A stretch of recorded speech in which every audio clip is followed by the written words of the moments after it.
क्या बिहार की जेलें अब सुरक्षित नहीं रही? क्या सलाखों के पीछे बैठकर अपराधी अब भी अपनी सल्तनत चला रहे हैं?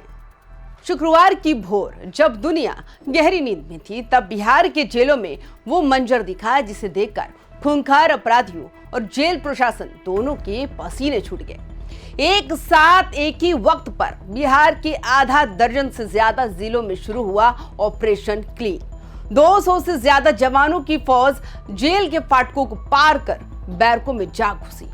मुजफ्फरपुर से लेकर औरंगाबाद तक और सिवान से लेकर हाजीपुर तक मच गया महाहड़कंप। आखिर आधी रात को डीएम और एसपी को जेल क्यों जाना पड़ा?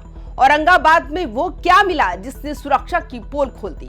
और सीतामढ़ी में मिले उन गुप्त कागजों का राज क्या है? आज की इस विशेष रिपोर्ट में देखिए बिहार की जेलों में हुई इस सर्जिकल स्ट्राइक की एक एक इनसाइड स्टोरी। वीडियो को आखिर तक जरूर देखिएगा क्योंकि आज बिहार के सुशासन का असली चेहरा सामने आने वाला है। नमस्कार, स्वागत है आप सभी का वाइब्रेंट बिहार झारखंड में। मैं हूं आपके साथ मुदिता। दोस्तों, इस ऑपरेशन की आंच सिवान और हाजीपुर तक भी पहुंची। सिवान मंडल कारा में जब डीएम और एसपी के नेतृत्व में टीम पहुंची तो जेल प्रशासन में अफरा तफरी मच गई। एक एक वार्ड की सघन तलाशी ली गई। हालांकि सिवान में कोई आपत्तिजनक सामान नहीं मिला, लेकिन डीएम ने जेलर को सख्त हिदायत दी कि जेल मैनुअल का पालन करे वरना खैर नहीं।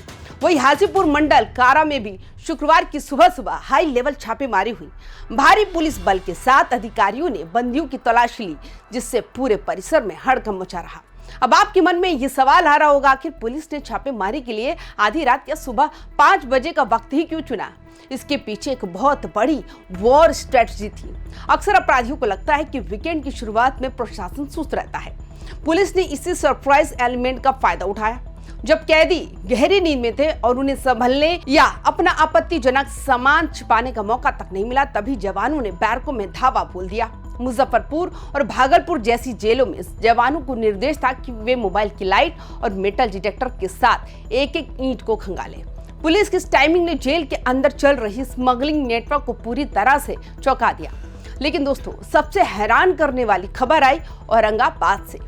यहाँ डीएम अभिलाषा शर्मा और एसपी अबरीश राहुल खुद सुबह 5:15 पर जेल के अंदर दाखिल हुए। जब बैरकों को खंगाला गया तो वहां से पिलास, पेचकस और लोहे के कुछ नुकीले टुकड़े बरामद हुए। अब सवाल यह है कि जेल की काल कोठरी में ये औजार पहुंचे तो पहुंचे कैसे?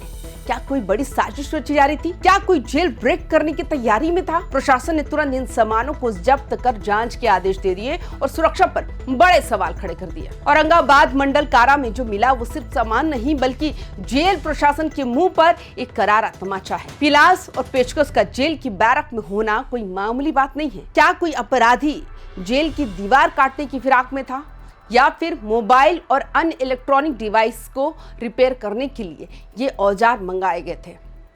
डीएम अभिलाषा शर्मा ने जिस तरह सुबह सुबह रेड की, उसने जेल की सुरक्षा घेरे की पोल खोल दी। अब उन जेल कर्मियों की लिस्ट तैयार की जा रही है जिनकी ड्यूटी उस वक्त गेट पर थी जब ये सामान अंदर पहुंचा था। औरंगाबाद की ये रिकवरी बताती है कि बिहार के जेलों में सुरक्षा के दावों और हकीकत के बीच कितनी बड़ी खाई है। भागलपुर के शहीद जुब्बा सैनिक केंद्रीय कारा में डीएम और एसएसपी ने खुद कमान संभाली। उन्होंने न केवल सुरक्षा बल्कि साफ सफाई और निगरानी प्रणाली का भी बारीकी से जायजा लिया। वहीं मुजफ्फरपुर के शहीद खुदीराम बोस केंद्रीय कारा में तो करीब 200 जवानों की फौज ने 4 घंटे तक चप्पे चप्पे की तलाशी ली। इतनी बड़ी फोर्स देखकर कैदियों की सांसें अटक गई थी। हालांकि यहाँ कोई संदिग्ध सामान तो नहीं मिला, लेकिन पुलिस ने ये संदेश जरूर दे दिया कि जेल अब अपराधियों का आरामगाह नहीं है। सीतामढ़ी जेल की छापेमारी ने प्रशासन की चिंता सबसे ज्यादा बढ़ा दी। यहाँ एक वार्ड से संदिग्ध कागजात मिले जिनमें कई मोबाइल नंबर और कुछ आपत्तिजनक बातें दर्ज थी। अब पुलिस ये पता लगा रही है कि इन नंबरों के तार किस गिरोह से जुड़े हैं। संकेत मिल रहे हैं कि यहाँ के कुख्यात अपराधियों को अब दूसरी जेलों में शिफ्ट किया जा सकता है।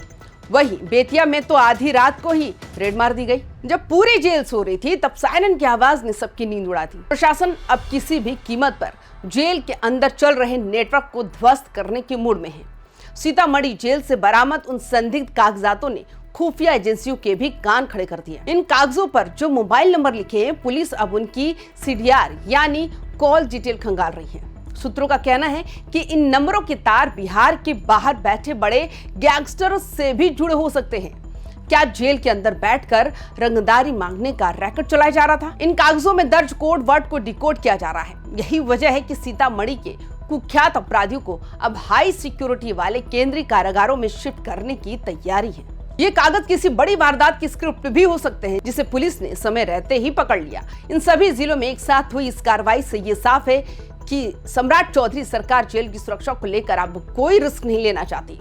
मोतिहारी सेंट्रल जेल में भी डीएम सौरभ जोरवाल और एसपी स्वर्ण प्रभात ने खुद वार्डों की तलाश ली। भले ही कई जगह कुछ बरामद ना हुआ हो, लेकिन इस ऑपरेशन क्लीन का मकसद अपराधियों के दिमाग में कानून का खौफ पैदा करना था। अधिकारियों ने स्पष्ट कर दिया कि ये छापेमारी अब रुकने वाली नहीं, ये सिलसिला लगातार जारी रहेगा। इस ऑपरेशन क्लीन ने एक बात तो साफ कर दी कि अब जेलों में वीआईपी कल्चर नहीं चलेगा। सिवान और मोतिहारी में जिस तरह जीएम और एसपी ने खुद जेल मैनुअल की क्लास लगाई, वो ये बताता है कि सरकार अब जेलरों की जवाबदेही तय कर रही है। अक्सर ये आरोप लगते हैं कि पैसे के दम पर जेल के अंदर अपराधियों को मोबाइल और ऐशो आराम का सामान मिल जाता है, लेकिन इस बार की छापेमारी ने जेल के भ्रष्ट अधिकारियों को भी संदेश दे दिया कि अगर जेल की दीवारें कमजोर हुई तो गाज उन पर भी गिरेगी। बिहार के युवाओं और आम जनता के मन में कानून का भरोसा जगाने के लिए ऐसे शॉक ट्रीटमेंट की भी सख्त जरूरत थी। और सम्राट चौधरी की सरकार आते ही इस जेलों में जो छापेमारी हुई वो काबिले तारीफ है। इससे ये पता चलता है कि सम्राट चौधरी अब पूरी तरह से एक्शन मोड में आ चुके हैं। तो दोस्तों, क्या आपको लगता है कि इस तरह की अचानक छापेमारी से जेलों में चल रहा जुर्म का धंधा बंद हो पाएगा? क्या औरंगाबाद और सीतामढ़ी से जो मिला वो किसी बड़ी साजिश का हिस्सा था? अपनी राय कमेंट बॉक्स में जरूर साझा करें। बिहार की हर बड़ी और ब्रेकिंग खबर के लिए देखते रहिए YBN बिहार झारखंड। खबर अच्छी लगी हो तो इसे शेयर करें, लाइक करें और हमारे चैनल को सब्सक्राइब करना ना भूलें। जय हिंद।